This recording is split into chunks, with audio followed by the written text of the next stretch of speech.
Aanloop, wie se stem ruk hom uit sy dagdroom? Martin. Ja, watter stylfiguur kry ons in die volgende sin? Die stem traf onder die paviljoen in en verdwyn metronome. Nommer 12, weet ons dat Tino nie daardie dag in die wedstryd gespeel het nie. Hy het op die bank langs die kantlyn gesit.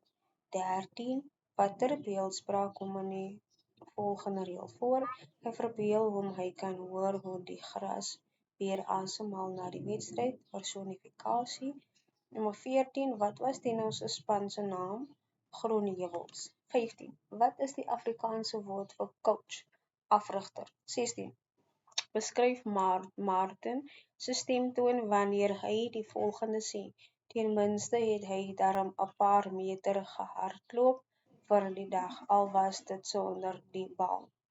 Spottend. 17. Watter effek het Martin se woorde op die res van die span wat tot Tino se verleentheid lei?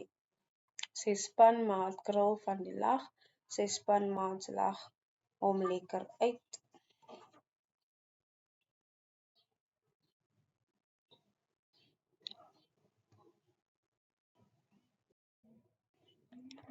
Watter aankondiging maak die afrigter?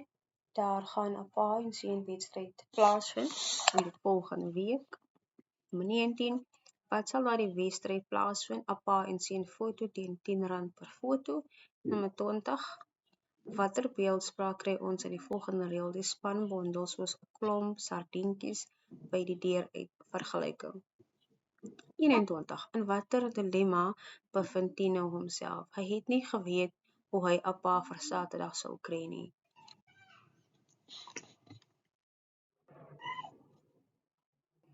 Watter emosies het hy ervaar toe hy hieraan dink? Hy was paniekbevange, panic-stricken.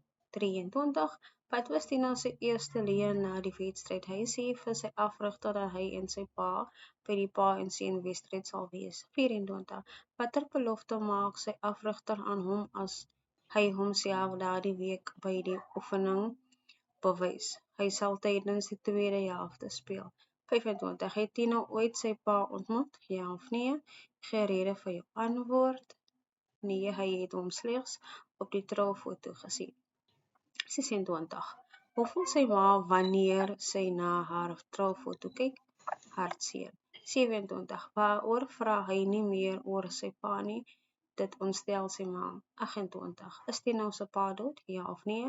Gee rede vir jou antwoord. Nee, hy is iewers daar buite. 29. Wat het Tino gedoen om voor te gee dat hy daardie dag rugby gespeel het? Noem 2 dinge. Hy het 'n handvol gras uit die grond getrek en sy speedwit rugby broek daarmee groen geveen. Hy het sy rugbytrui uitgetrek, dit op die grond gegooi en daarop getrap. 30. Wat omtrent Jerome impliseer dat hy besig is met onwettige dade? Hy werk nie, maar hy het geld. Hy sit gereeld op die straathoeke.